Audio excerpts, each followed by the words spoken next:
And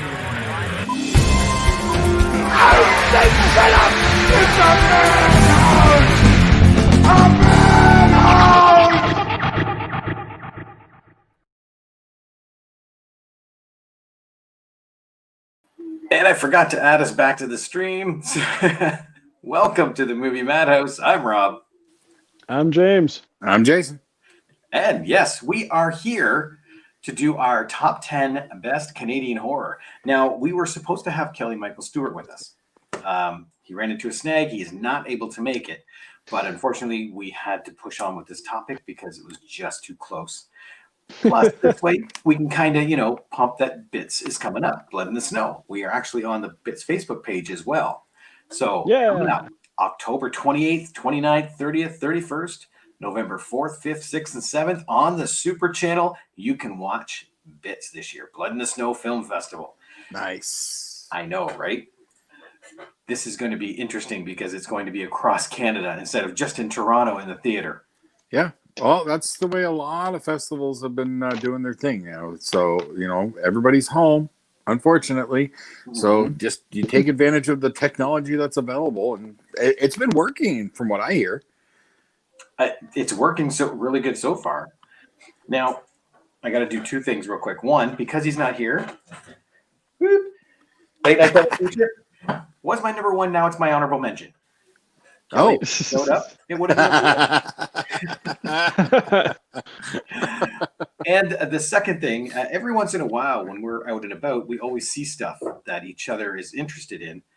And I spotted this and I had to pick it up because I don't think you have one like this.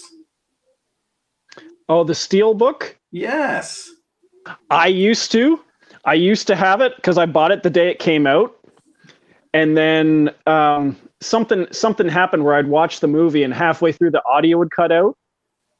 That's not so good. I ended up buying a new version, which was just the regular case, and selling the Steel book. What I should have done was swap the discs out and sold the plastic case and kept the Steel book. But yeah, that is pretty sweet. Now you've got it. It's here. I can't make it out. What is it? What film? Annie. I can't. No, I'm sorry. I can't. Oh, Total Recall. Okay. Oh, I was getting glare, so I couldn't see it. I didn't realize you were serious. I'm so sorry. Okay. You guys, your pictures, because I don't know, it's just the way it comes up on my phone, but I have a very small screen for you guys. So yeah, when you're trying to show something, it's hard to see. Fair enough. Now, let's get into this top 10 list. Normally, we start with our guest. So, Kelly, what's your top 10? Well, my top 10 is Life Changers. Sadly, I have not seen Life Changers, so I can't comment on it. I can't say I've heard of that one either. Jason? I think your impression is spot on, dude. Right? I'm dead, man. But no, I've heard of Life Changers, but I have not seen it. Okay. That doesn't ring a bell to me at all. So this is the quickest conversation for a film on our list. Sure. Life Changers. Kelly's number 10. Oh, did he send you his list? He did. Ah, okay. Well, that's good. All right. Yeah, no, Life Changers does not ring a bell at all. There. Well, I'm going to watch it. I know I've been meaning to watch it, and now I've got bigger incentive because it's on our list. Okay. Jason, number 10. My number 10 was a movie that I just watched less than a year ago at James' recommendation from 2008, Martyrs. Really? Yes, because it is a Canadian/French film. It makes the list, and it was refreshing because it had a lot of originality to it. You really don't you think you know where it's going to go and whatnot because it's got some of your typical tropes. Oh, is it a split personality? I think something like that. But then it goes in this really weird direction you don't see coming. It's intense. It's got some great horror gore and whatnot. It's an awesome flick. Nice. That movie changes directions on a dime several times. Yeah. Now I got to see it. Okay, there's going to be a lot on this list, I have to say. And you got, now from what I hear, you want to watch the original 2008. From what I've read and whatnot, don't even bother looking at the 2015 remake. No, What do you mean? it's Ignore the remake? yeah, it's compared to the original, it really pales. Mm-hmm. Alexander also said he has this as well. That came out, like he posted that a bit back. And then Greg said, "Hey guys, and James, top 10 Canadian horror films. Interesting subject. I know James and I both want to see the top 10 rom-coms." Well, we'll put that in the file. That's right. James, what's your number 10? I just want to get one comment about Jason's.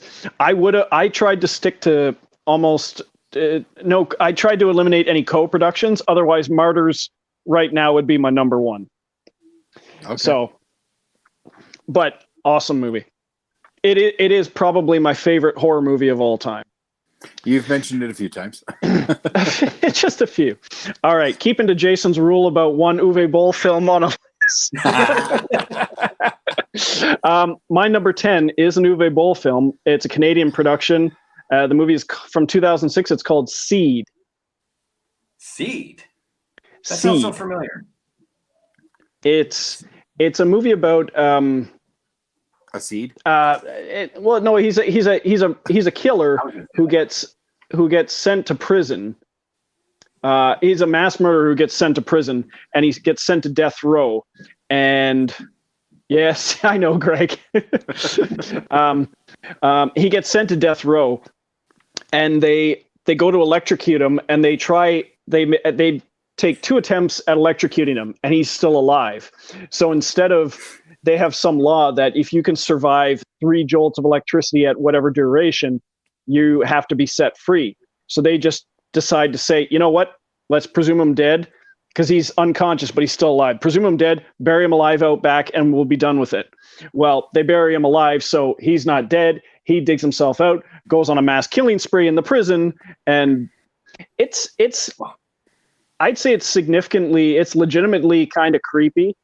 It's a very different kind of Uwe Boll film. It's not based on a video game. Okay, then I might be willing to give it a chance since it's not based on a video game, because that's where his crap comes out. And like one of the guys from House of the Dead is the guy who plays Seed. You remember the guy who's sort of like the dumbass. Remember anything? Okay. He's one of the actors he's one of the guys in House of the Dead, but apparently he put on like 45 pounds of weight because he's just a big hulking guy, and he's not that big in House of the Dead. And he's got like a sack over his head the whole time. Anyway, that's my number 10. You could do worse. All right. When you said Uwe Boll, I thought for sure you were going House of the Dead, and I was going to have to start poking the screen. No, I'm pretty sure that one's not a Canadian production. Who knows? Could be. Okay, my number 10. Now, the one thing I will preface this with, Kelly specifically made his list excluding Bits films. Okay? Oh, really? Oh, yeah. Because it would be like picking your favorite child. Okay, yeah, that makes sense. And I can't fault him for that. I, on the other hand, have no problem with it. Absolutely. Because I think they are all great. These just happen to be ones that I really enjoy watching, because that was my criteria. Because you do have some great Canadian horror that is culturally significant, not only in business significant, like as far as entertainment business. I go strictly for enjoyment. Which ones do I watch over and over again? Yeah, for sure. That's why number 10, I don't think this actually played Bits, but I could be wrong because there's 3 years we were never there. The Scare House by Gavin Michael Booth. You have mentioned that. Yeah. I watched that a fair bit. It's a nice staple in October for me. And for a budding filmmaker, it's a great achievement. It's a really cool, solid story, I think. And that's my number 7. That's your number 7? That's my number 7. And again, it's not because Gavin's a friend of the pod or anything like that. Oh yeah. It is a legit, really good horror movie. It's a great revenge plot. Some really good visuals, some really good gore. It's just so well done across the board. Yep. It's got some like cringeworthy Oh, moments. Actually, yes, exactly. I think both of you have mentioned it on the podcast before. Oh, probably a few Probably. times. Yeah. Yeah. Probably a couple times. You still haven't seen it yet, James? Not yet, no. Guess what you're going to find when you open this? Okay. On to A number picture 9. of me. Yep, I've already pulled the disc out. Number 9. Kelly's number 9 is my number 7. And that is Scanners. I've never been able to find that. Really? Yeah, I've never seen it anywhere. I've always been aware of it. I put it at my number 2. Really? Jesus. It's been a long time since I've watched it, but it's one of the earliest horror movies that I can remember watching, and it legit terrified me. Like, I used to always see it in the video stores, because you see the picture of the guy and it says step 1, step 2, or 3 seconds or something, and then you explode. But it's the guy like the picture on the cover. Yeah. But it also had it has a great, since you haven't seen it, I don't want to say anything, but it's got a great ending that it's one of the first times I can remember where you had an ending quite like that. And it led to a franchise. There are a few sequels and spinoffs and so on. I can't vouch for their quality because I have not watched any of them, but I don't know if it's one of Cronenberg's first, but it's definitely an early Cronenberg film. It is. Yeah. 1981. Yeah. Oh, okay. I've added it to my list. I found it. There we go. Yes. Yeah, I made that All my right. number 2. So Nice. All right, Jason, number 9. my number 9 is a film that and this may fall into newest makes it fresh, but I just watched it today. But I'd heard about it numerous times. From 2013, 13 Eerie. I've heard of that. The only person in the cast, there's 2 people in the cast that I recognize from other things. One of which is only because I watched another movie with him that I'll get to later who's in it. But I love Catherine Isabel. Oh yeah. I've seen 4 or 5 films with her. She's great. I would love to see more from her outside of the horror genre. I'd like to really see what she could do in a non-horror role. But 13 Eerie was a neat flick, a really cool story with medical students, like forensic students on a special assignment, and things go awry. It becomes a zombie flick, and they got some great gore. It's not formulaic, like how things roll. The whole story plays out. There's no formula. Like, you can get a lot of formula with that type of film. And this does not follow any of those formulas in general. And it's got a really good ending that I really, really liked a lot. Nice. Nice. I have to remember that one. Because, I'd never heard of that until now. I'd heard about it a few times, and it came up on a few different lists when I was concocting my initial list. It popped up a few times, so had to check it out. Awesome. All right. James, number 9. My number 9 is from 2010. It's a movie called The Shrine. The Shrine. Yeah, the 2 people you'd maybe recognize in the leads are Aaron Ashmore, the twin brother of Iceman. Yep. And Cindy. Yeah, you may not recognize the name Cindy Sampson. She had a short recurring role on Supernatural as, I think it was Dean's a previous love interest of Dean who had the son. A really hot brunette. Oh, yes. I remember her. Yeah. Yeah, Okay. so they're the two leads in this, and they basically go that her and a friend of hers are both journalists, and they go over to a fictional Polish village to investigate some mysterious disappearances in these supposedly demonic possessed woods. It's got a pretty cool looking poster. I don't like being this type of person, but I feel like it fits here. I want to take offense to what you said a few minutes ago. Aaron Ashmore, the brother of Iceman. Aaron Ashmore is a damn good actor in his own right. He rocks as Johnny Jacoby on Killjoys. He was fantastic as Jameson Warehouse 13. I met the man in person at London Comic Con. No, let him go. He's let him go. awesome. I apologize. He's not just the brother of Iceman. I forgot. Well, I don't really know him from anything, but I forgot that you have mentioned Killjoys more than once. I apologize. He's just as good as his brother. Damn it! I think he's actually the one from that Canadian movie I love, Treed Murray.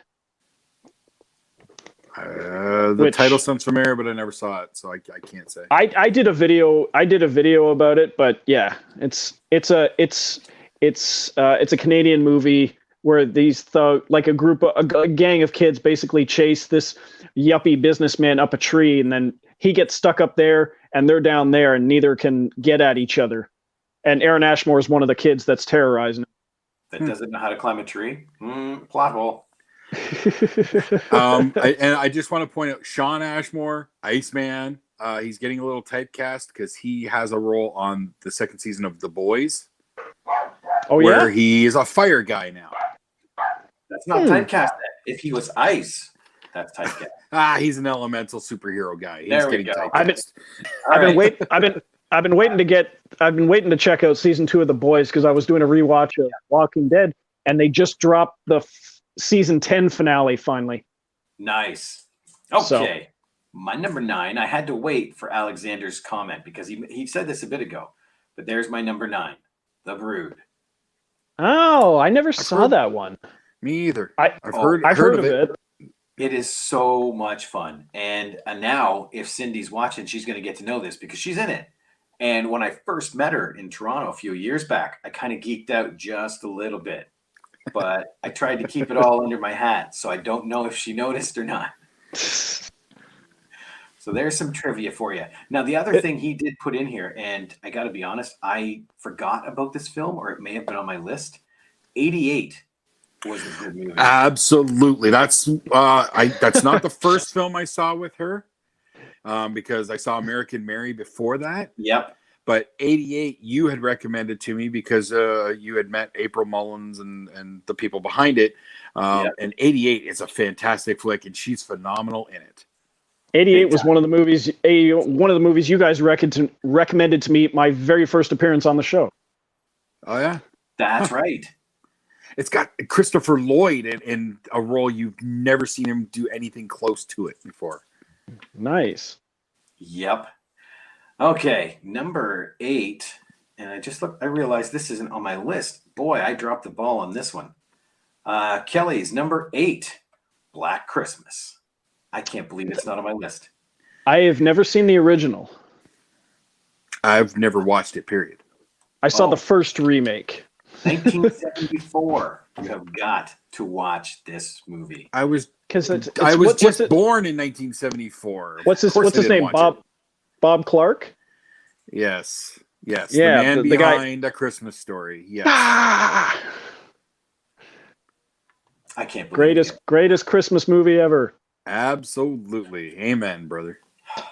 On my horror Christmas evenings, this is what I watch. That's why I can't believe I forgot it, and I forgot 88. So I'm not doing very well. See, 88's not a horror movie, so that's why I didn't include it. So I guess you're right. It's more of a thriller, like an action thriller. Exactly. Yeah. Okay. Jason, number 8. Number 8, the first of I want to say 2 bits entries for me. From 2015, Save Yourself. Aha. We saw it at Bits. That was the year that the first time Madhouse made an appearance there, and that was an awesome flick. Rye Barrett plays a phenomenal mad scientist dude. Is it Tristan Risk? Is that her name? She crushed it. There is no other film that even comes like similar to this in any way. It's completely, every single aspect of it is completely original. No, that's just it. It's not, but the twists are because Oh, yeah, okay, Well, yeah, well, I guess, yeah, and it's evil scientists. So it's yes. it's Well, completely generic, but the way he twists those two around each other is yes. Okay, yeah, yeah, you're right. You're right. I retract my statement. It's the twists that are completely original, and yes, it's a really cool flick. crap. That's not on my list either. What the? You're gonna get fired. Yeah. Well, I had it on my original list. Well, poop. All right, James, number 8. My number 8 from 2000, the original Ginger Snaps. There we go. That's my number 3. Oh, Really? wow. Which was also a first time watch for me. I watched it less than a week ago. Oh, really? I What never gone around. And again, Catherine Isabel. What about 2 and 3? I have not watched them yet. Oh. I was doing good getting that one in. I watched 3 new films for this topic over this past week, with 13 Eerie being the third one today. So, yeah, I watched Ginger Snaps like Tuesday of last week, and what other one did I watch? I forget. Oh, well, one of my honorable mentions, Wolf Cop. That's a good one. That is a good one. Okay. So yeah, Ginger Snaps was really cool. A slightly different take on the werewolf genre. Yeah. That's what I liked about it. It's taken just like Save Yourself. It's taking a used idea and putting a spin. Mm-hmm. It had great effects too. Yeah. Okay. My number 8, I think this is the first one for bits, because I can't remember if Scarehouse was actually in there. This one was 2017, and it's weird because it's a horror documentary-ish movie. Yeah. 2017's Fake Blood. I love this movie. And talking with the people that made it too, they won't even tell you how much is real and how much isn't. The basic premise of the story is you've got 2 guys, Rob and Mike. Okay. And they've been making these horror films for about 10 years or so. They suddenly get this piece of fan mail where it's a guy in home hardware going, you know what, if I was getting rid of a body, I'd be using this, and I would cut it up. And they're looking at it going, what's our responsibility as filmmakers to people like this? So they start investigating. They go to a dojo to see what it's like to really be in a fight, because none of them have. And they get their butts kicked and all that. So then they get in touch with the underworld. And that's when it starts to take on a real edge. And both of those guys, I interviewed them twice, and then I talked to them off the record, and they will not tell me how much is real and how much is fake. Nice.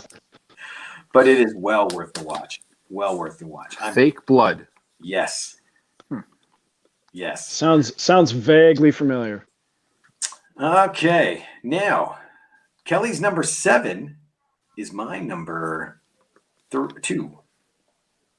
My Bloody Valentine. Another original I haven't seen. Me too. This one you've got to see. It is so much fun. I do like the remake. Because it was one of those 2 horror movie remakes that they put out with the Supernatural guys. Jensen Ackles was in My Bloody Valentine. Jared Padalecki was in Friday the 13th. Yep. Well, the remake doesn't stand up really, I think, to this one. Not having seen the original. Oh, I missed this one from Alexander. I'm assuming this is about Ginger Snaps, also a great trilogy. Yes. That's what I've heard. I've heard both the sequels are stand up pretty well, so I'll probably will watch them. I'm watching more horror this month, of course. Tis the season and all, so I'll probably slip them in. All right, and My Bloody Valentine. You gotta watch it now. It's on the list. All right, fine. Jason, number 7. We already mentioned mine. Number 7 was The Scarehouse. Oh crap! I put it in the. I copied it, but I put it under James. It's all good. James, your number 7 is now Scarehouse. Yep, that sounds about right. That's where it should be. Yep. James, what's your number 7? My number 7 is from 2013. It's a found footage vampire movie called Afflicted. And it was made by a directorial debut of Derek Lee and Cliff Prowse, and they basically play themselves in the movie. And it's sort of they go on like a European vacation, and one of them gets attacked by, turns out to be a vampire, and he's slowly, as they're documenting their vacation, he's slowly turning into a vampire. So it's the process, and like your best friend that you're traveling with is turning into a vampire. What are you going to do? You know, it kind of sounds like a Canadian vampire in Europe. You could list instead that of an as American werewolf in London, a Canadian vampire in Europe. We need to make it. It's not a bad alternate title, but it's impressive. It's impressive what they do, because it's not a huge budget. It's impressive what the effects they do in camera. See, that kind of stuff intrigues me. So I would love to watch that. I think you would enjoy it. Oh, and here we go. Alexander's out here. The new restored Scream Factory edition of My Bloody Valentine is the one to see. First time that's uncensored. It's at Walmart. I've looked at it a couple times. Okay. Is that the one that's there? Yeah. I got to go back. It's just on a different rack than the one where you see Candyman and the Thing and stuff. Oh, I'll find it. It's grabbing a Walmart clerk. Where's My Bloody Valentine? Mm-hmm. Oh yeah, I won't be leaving until I have it in my hand. Throw a Karen fit. Yeah, I'll do it. Don't tempt me. Okay. My number 7 we've also talked about is Scanners. Talked about that when Kelly mentioned it. Nice. Now, number 6. This is a fairly new one. It's a release that I got it through Black Fawn Distribution. I haven't even watched it yet, but I've owned it for 7 months now, maybe, maybe more. 2019's Harpoon. So I heard about this. I can't say anything about it. I own it, but I don't know what it's about. I haven't heard of that one. Oh, it looks good. Like, I've read the back, and it just, I haven't watched it. You are so getting fired. I am. No one's even going to speak to me after this. Okay, Jason, number 6. My number 6, another Bits entry from 2015. The poster that's over Rob's right shoulder, Bite. Aha. If you have not seen Bite, you need to see Bite. It's got some of the best gruesome friggin' effects you will ever see. A great story concept, great, phenomenal performance from the lead actress. The name is escaping me right now. Unfortunately, I apologize. Elma Bogovich. She crushes that role, because her transformation through the film it's a phenomenal performance. I don't say this lightly, because it's my number 3. And it's not because Chad's a buddy of mine. Oh, wait, there's Alexander again. Chad Archibald is brilliant. Yeah. You can see it more and more. I can't deny that at all. Mm-hmm. But in this film, it has that iconic scene where she's just sitting there. It's almost like she's building a nest, and she's putting stuff on, and these little eggs keep dribbling out of her mouth. Yep. Ooh. It is the creepiest scene I think I've seen in a long time. Absolutely. I agree 100%. That's why it's on my list. It's if you're a fan of the body transformation type horror, Bite is a must see. Everybody has I tend to go towards this type of horror and that type of horror. I'm not a huge horror guy to begin with. I'll fully admit that. But just stunning for the effects, stunning for the performances. It's a great, great movie. Well said, sir. I guess that makes it. James. I was filling in Kelly's list to get ahead, but James, number 6. My number 6 is one of Jason's honorable mentions. It is 2014's Wolf Cop. God. It's just so cheesy, but Oh, yeah. that's what's not to love, you know? And I'm a fan of Another Wolf Cop as well, but it didn't quite make this list. I haven't watched it yet. It's on my list. I will be watching it this month because I have to. But I really enjoyed the first one. And it's been on my radar for years. So It's when I first heard about it, I'm like, what? Wolf cop? A cop who becomes okay. But you know what? It has a lot of fun to it and some pretty cool practical effects. If you're going to be a werewolf, what else would you be but a cop? Exactly. I think it's great. I love watching that. Yeah. Okay. My number 6 is also a bits entry. And I wish I had the poster for this one on my wall, and I'm going to have to talk to this guy. 2015, the very first year we went, The Dark Stranger. Nice. Chris Treblecock. It's about a girl whose mother is killed or like kills herself. So she is now a little traumatized, but she also has OCD, but she never leaves the house. And she's in the house working on her graphic novel. But while she's doing this and dealing with everything going on, the novel seems to be coming to life. And it is a beautiful mixture of film and animation, like Roger Rabbit, but much, much darker. Yeah, the art style is like all original. Like you've never seen anything quite in that style. Yes. I strongly suggest this is one of my October rotations as well, is Dark Stranger. I honestly, I don't know if I would go back to it. I did enjoy it, but it's not on my list, obviously. It's not even in my honorable mentions. But I did enjoy it. But that art style really did stand out to me. Oh, yeah. Oh, yeah. Now, Kelly's number 5, it made me go ahead to the list. And I found out his number 5 is Ginger Snaps Back, 2004. That's the second one. Yes, Yeah. The Beginning it's called. That's number 3. Yeah, The Beginning is number 3. Yeah. Oh, because when I looked it up, that's what it was called. Ginger Snaps 2 Unleashed is the second. Oh, okay. So yeah, this is the third one. Yeah, Ginger Okay. Snaps Back, The Beginning. Oh, okay. There we go. But his number 1 is Ginger Snaps. We already mentioned that, so I thought I would get that out there. But that's a trilogy I've not seen. I know I've spoken with the people from it, and I probably should watch it. Yes. That's your homework?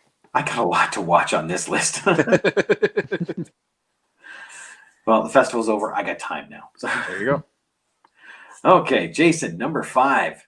Number 5. I don't think this was a bits entry at all, but I believe it is through Black Fawn. 2013's, I think it's 2013. Yep. Antisocial. Ah. I had Antisocial 2 on my list for a little bit. I put the first one on the list. Because it's such a condensed story where it's just in the house. You're not quite sure of what's happening outside. You know enough, and you're seeing the effects of the people in the house and all. I don't think my love for Michelle Millette is underspoken on this podcast. So, that's the bonus. Michelle Millette. I'll take her at any time. You've never mentioned that name. Yeah, of course. Wasn't she? Pardon? Nothing. Go ahead. It has a neat concept with a twist on the whole, like a rage virus kind of thing happening. The sequel is also really good on a totally different level. That's what I love about them, is where Antisocial feels like this movie almost kind of, I don't want to say home invasion, but because it's condensed inside a home, it's one way. And the sequel takes it in a totally different direction while maintaining the main story plot, Yeah. So that's a phenomenal series, just for both films. I'm hoping they're going to do more. It was left with a third in mind, I think. I hope so. Yeah. It had that cliffhangery ending. Yes, it did. So give me more. James, number 5. My number 5 is from 2009, Vincenzo Natali's Splice. That almost made my list. That's one I never did watch. Oh, That yeah. movie at times can be pretty unsettling, but the actress who plays, what's her name, Dren in the movie, just does a phenomenal job. And Adrian Brody and Sarah Polley are great too. Oh, yeah. You might as well toss them in there, right? Yeah, that was on my list for a while, and then it was not because other stuff started filling in. It was one of those, chunk, chunk, chunk. Pretty soon it was past 10. Mm. But it's a fun watch. It really is. My number 5 is newish to me. It was premiered at Bits last year. And it's actually the poster right behind this shoulder. It's 2019's Dead Dicks. The way this is shot, I know when I first heard the title, it's like okie dokie, but then you get in there and start going through this story. It's insane. The movie opens with a girl can't get a hold of her brother, so she goes over to her apartment and she opens a closet door, and there he is hanging there, like he killed himself. And then all of a sudden, her brother comes up behind her naked, and goes, "Yeah, it's a trip, isn't it?" So this whole premise is about a guy who cannot die in this apartment. And they go through it, and he has himself scattered all over the place. There's bodies everywhere, right? And he keeps being reborn through this hole in the bedroom wall. And that's kind of what the poster represents. Huh. That sounds really interesting. Oh, it was a trip. It really was. Chris and Lee put that together, and they did an amazing job. Now, is it a horror comedy? Well, you giggle a little bit, but it's kind of horrorish, Okay, all right. It is so good. And that's just it too. Remember, with this list, it's the ones I have on here by people I know. It's not because I know you that you're on here, because trust me, Ryan's gonna kick my ass because I didn't put Save Yourself on here. But the movies are good and they are rewatchable, and that's what I look for these 10. I could have made 20, obviously. Okay, number 4 for Kelly, and this one I have not seen since it came out. Well, actually, I didn't see it when it came out. It was probably mid-90s when I saw it. 1988's Dead Ringers. Another Cronenberg. It is. Jeremy Irons. Yes. That's what I remember vividly about that film is him. But I don't. playing twin gynecologists. That's what it was. Yes. Okay. I know I watched it way back when it came out and all, but it did not stick with me, so that's why it's not on my list. Way back when. And I got to rewatch that. Okay. Jason, number 4. My number 4. Now, I have not seen this movie in over 20 years. But when it came out, I remember it blew me away. I watched it a few times, and I honestly say you can't get one of the biggest horror franchises of the last 2 decades without this movie coming first. 1997's Cube. That's my number 1. Nice. That's number 3. It's been a long time since I saw it, like I said, but I honestly feel that you don't get Saw without Cube kind of setting the stage, because there's some similarities there. There are a few similarities there that cannot be missed. And I don't think I ever saw any of the Cube sequels, because they did 2 or 3 sequels. They did 2 sequels. Cube 2 Hypercube is awful. Okay. And Cube Zero is a little on the over the top side, but it sort of, I doubt you're ever going to watch it, but you get the same group of people, same kind of group of people going through the traps. But you also get the 2 guys it's sort of like in Cabin in the Woods. You get the 2 guys up in the control booth that are monitoring them. Okay. And they have a sadistic boss or whatever. And so it flashes back between those. And then you get the people who finally actually there's a couple of them that survive. They actually get out of the cube, and they're in the woods, and these elite soldiers come up and try and subdue them. And one of the guys ends up being an insider. and he basically turns on the bosses who are in charge and wants to escape, and they catch him, and what they do something to him so that at the very end of the movie he gets put back in with another group of people, and he's sort of like mentally challenged now, and he's doing that thing with his finger that the original guy in the movie did. So you could almost consider it a prequel or just a very similar situation. Okay. It's an interesting one to watch. Cube 2, no.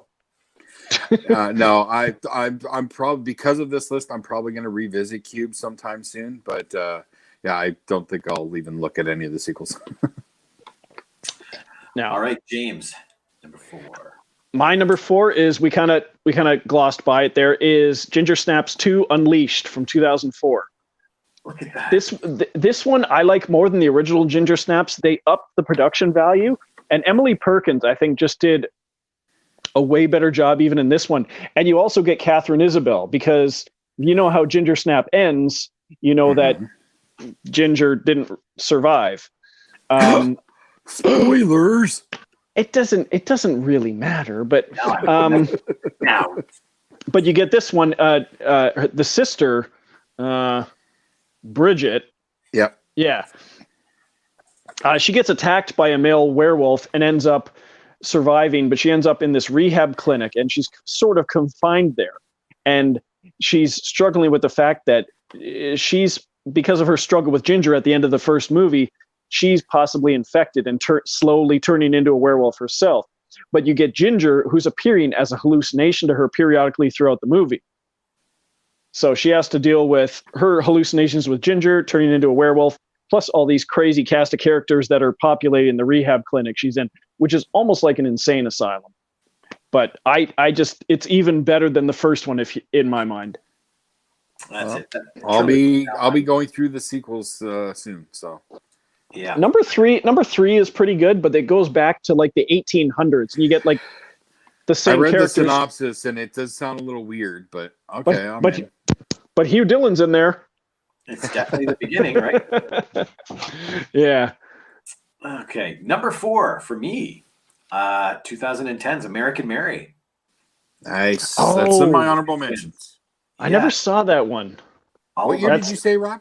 2010. I thought it was 2012. Is it? I have 2012 marked down. Isn't that a Saskia Yep. sisters? Yep. Yeah. That's and Catherine Catherine Isabel. Catherine Isabel, yeah.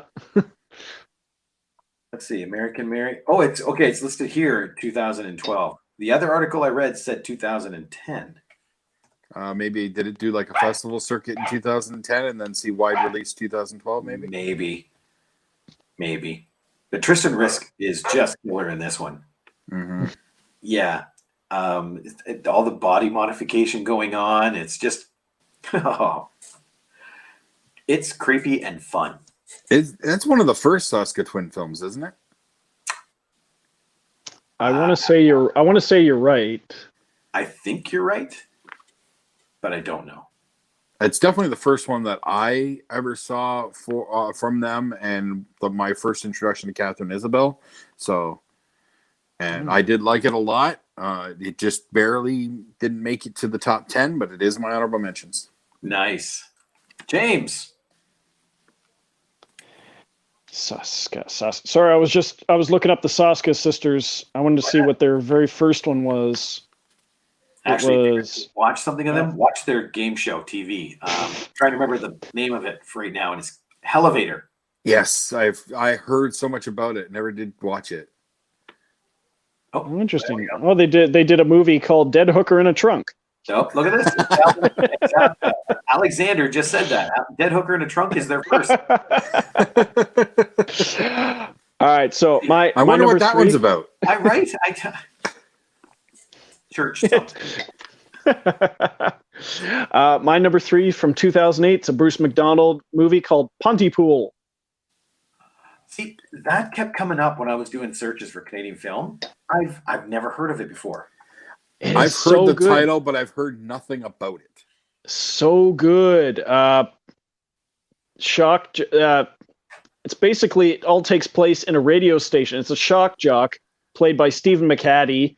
You've got The Dark Street. Lisa Houle, Georgina Riley, and almost everyone else is voices you hear because they're in a radio station, and it's sort of like this zombie apocalypse is happening out around because it's in a town, an Ontario town called Pontypool. It's a real place, but the virus is being spread by language.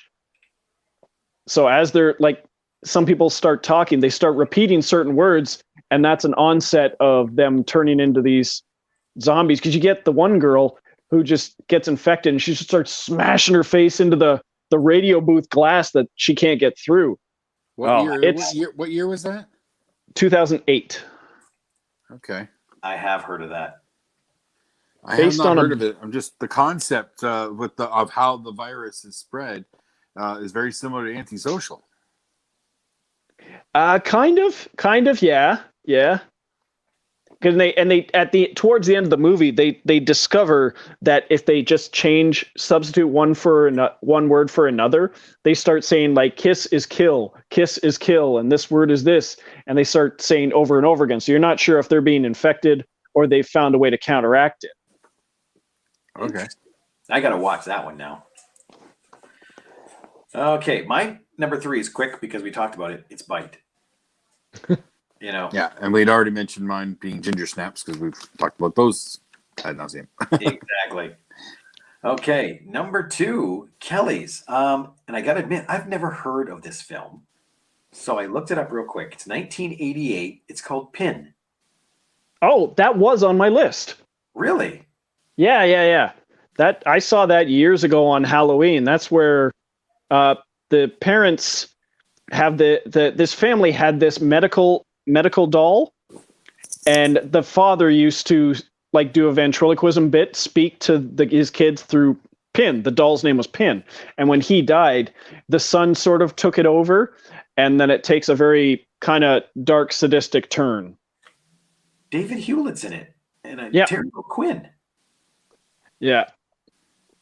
It's been a long time, so I didn't remember Terry O'Quinn was in it, but I knew David Hewlett. He's the son. There is a lot I have to watch on this list. Again, that's what I love about this list, though. It either reminds you of stuff you've forgotten or introduces you to new stuff. Mm-hmm. Yeah. We'll get that with all our lists, really.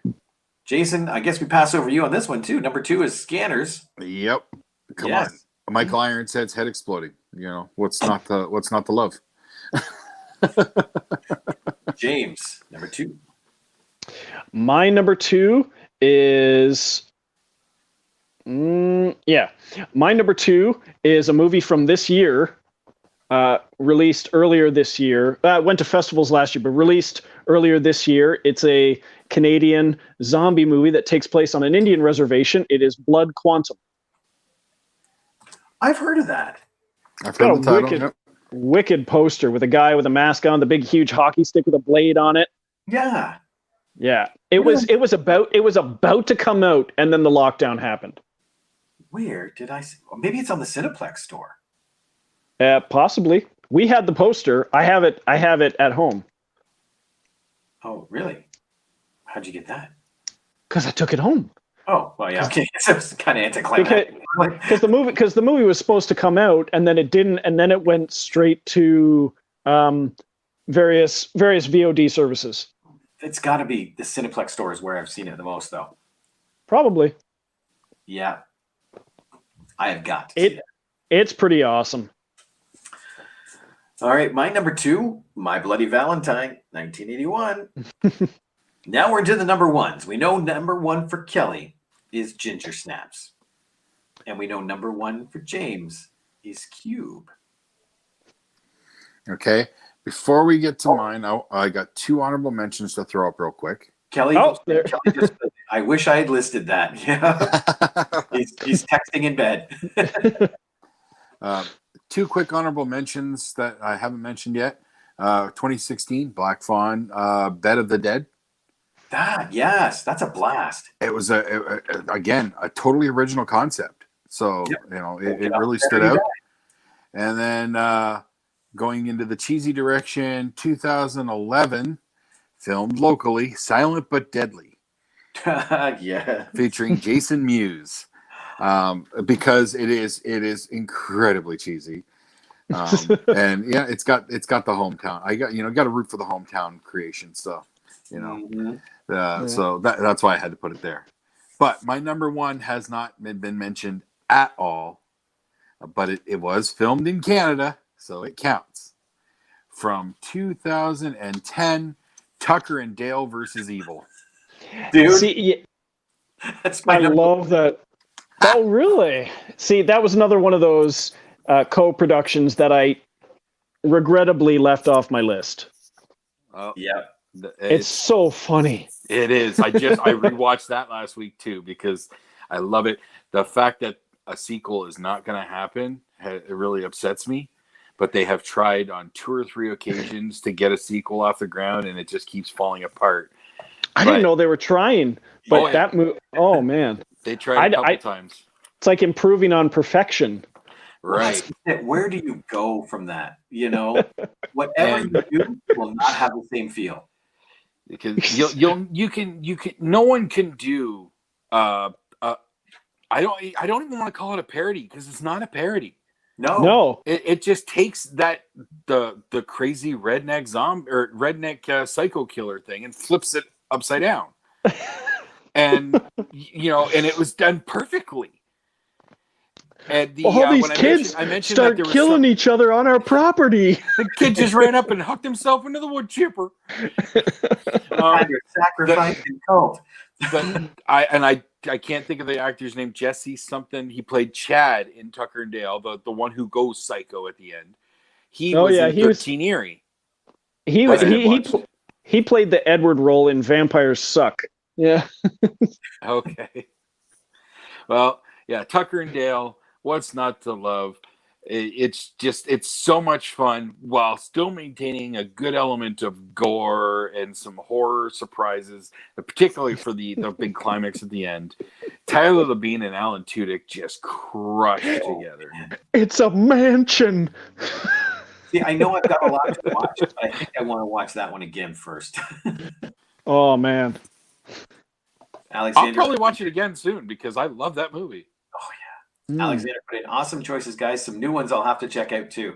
Yeah, there's a couple in here I'm gonna have to check out that I have not seen.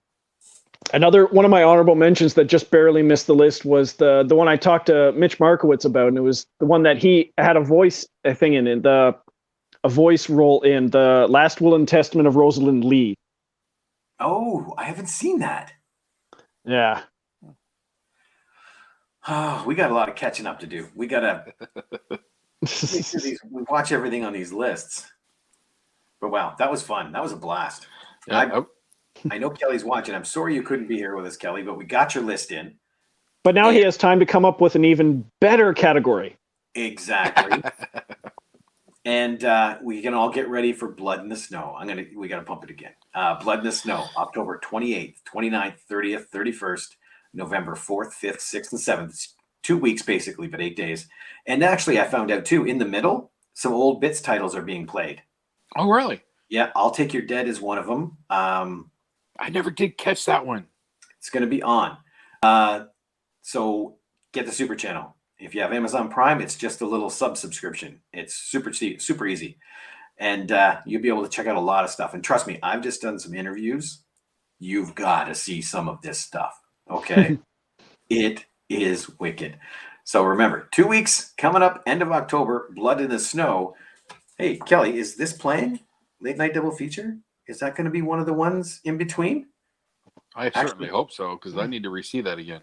11 days straight. Yeah.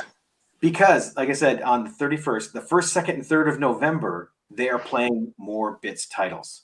Are they doing any of the shorts or strictly features? I will leave that one to Kelly. I don't know. That was called Bloody Bits, right? What's that? Okay. Bloody Bits? The Bloody shorts, Bits is Bloody Bits? That was the collection you lent me, right? Yeah, the shorts. Yeah. Right. Okay. So 14 programs. Oh, okay. There we go. 14 new things and 8 alumni titles. Nice. Sounds like all features then. It probably will. Yeah. Kelly, if you can mention, when they play the alumni titles, are they going to do a short in front of them, just like Bits? You know? or is it just going to be the feature? Because there's a couple shorts I really like to see again. Yes. Okay, cool. So there's shorts too. That is awesome. Yeah, there's a couple. I remember the one, and we were talking about it, Grace. Yes, I was just thinking that. Post-apocalyptic girl, and I haven't seen it since. I know. A couple years ago, there was one called A Fistful of Molars. Oh, that's brilliant. A fistful of molars. A, the short was brilliant, how they did it, and B, how he marketed it. Oh, sorry, I was wrong. Nope, just the features. Oh, boo! Darn. Boo! But the way he marketed it, when he came out, he had these little cards, and stapled to it were the marshmallow teeth, like the. Oh. It's all about marketing. All about marketing. There we go. 54 new shorts. Wow. See, that's interesting because I've only watched 12. Huh. So there is a crap ton more. I'd say so. Yeah, like I said, what is, I think the subscription's $4 for a month for the Super Channel. Oh, really? Yeah, if you have Amazon Prime, it's not much at all. I might have it in my plan already. So, on my TV plan, I think. I'm not sure. I have to double check. So literally for $4, you get to watch the entirety of Bits. That's pretty cool. I guarantee you that will never happen again because just a movie ticket to go to one of Bits' shows is like $10 or $8, something like that. I believe it was one of the big features from last year that I still haven't seen. She Never Died. Oh, if I'm not mistaken, and Kelly will correct me if I'm wrong, Oh, I think that is one of the alumni coming through. Isn't that the sequel to He Never Died? Yes. Oh, okay. And Don't He tell me Never anything Died about. was phenomenal. So Yes, but Audrey? because He Never Died, I watched without seeing the trailer, and I watched the trailer after, and it's like, oh shit, that gave it away. So don't tell me anything about She Never Died. No. It does set it up franchise-wise. Like when you get to the end, it's like, oh, but the movie, like Audrey, I had to interview her last year, and I even told her, I go, when I heard they were remaking it, I got nervous because Henry Rollins did such an amazing job just distancing himself, correct. So yeah, She Never Dies is one of the ones that's playing. Oh, cool. man. I gotta watch. Look for that. I'm so psyched for that one. Well, that's what I was thinking. How is someone going to not impersonate, but just replicate that? I thought it was a continuation. I didn't know it was a redo. It's not a redo. No, it's not. It's in that Universe. Okay, that's all I want to know. Yep. Oh yeah. I'm horrible with names, and I massacre her name every time I say it, and for the life of me, I don't even know the proper pronunciation. Let me look it up real quick. But she kills that role.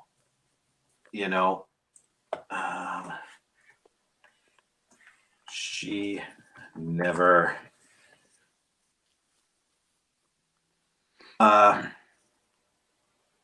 I'm gonna mess it up. I just know it. She Never Died. Olanuke Adelie. There we go. Thank you. What has she been in? That name sounds familiar. She Canadian. She's in Titans. Really? American Gods. Yeah. Who's she play on American Gods? She plays Shadow's mom. Oh, okay, no. Oh. Girlfriend Experience TV show, which I have not seen. Kelly sums it up right there. She's in an episode of Killjoys. She played Artura Senbeck. There we go. Kelly sums it up more. It's more of a companion film. Okay. Oh, she's in a Christmas Horror Story, which almost made my list. See? So yeah, there is going to be so much to watch those 11 days. A lot and of that starts October what? October 28th is the opening day. Okay. Oh, she's in Saw 7. He's lost now. That's it. Okay, sorry. Squirrel. Yeah.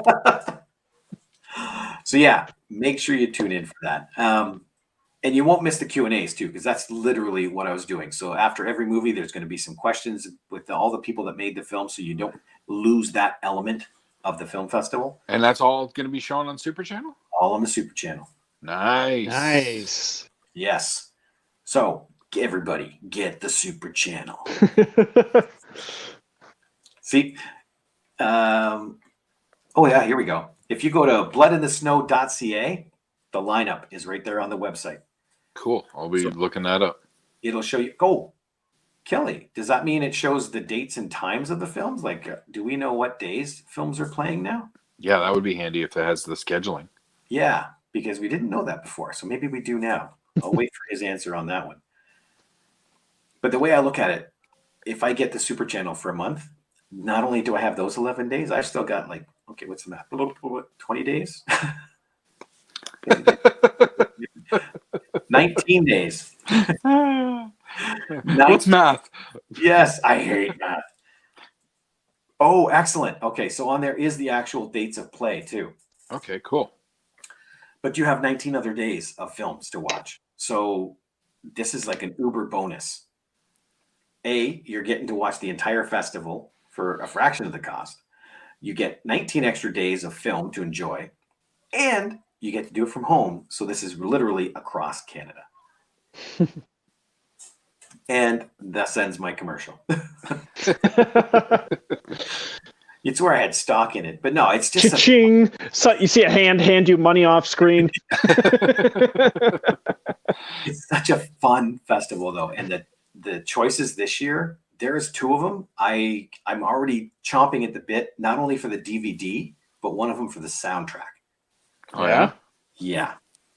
So get the Super Channel. I'll be there. You guys will be there. We'll watch them distantly. Right? Yeah, absolutely. Yeah. Those guys didn't even hear a word I said. They just he's not talking. We're distantly. I heard you. I'm offended. Alrighty. So I guess that's our list then. Yep. Yes, sir. Let me double check. Yep, that was it. All right. So Kelly, sorry you couldn't make it tonight, but we will get you back on for another awesome topic because it was actually Kelly who picked this topic. Mm-hmm. Couldn't tell. But for another week at the Movie Madhouse, I'm Rob. I'm James. I'm Jason. And we'll see y'all later. Bye-bye. Toodles.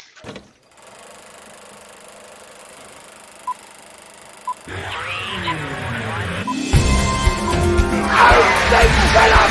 It's a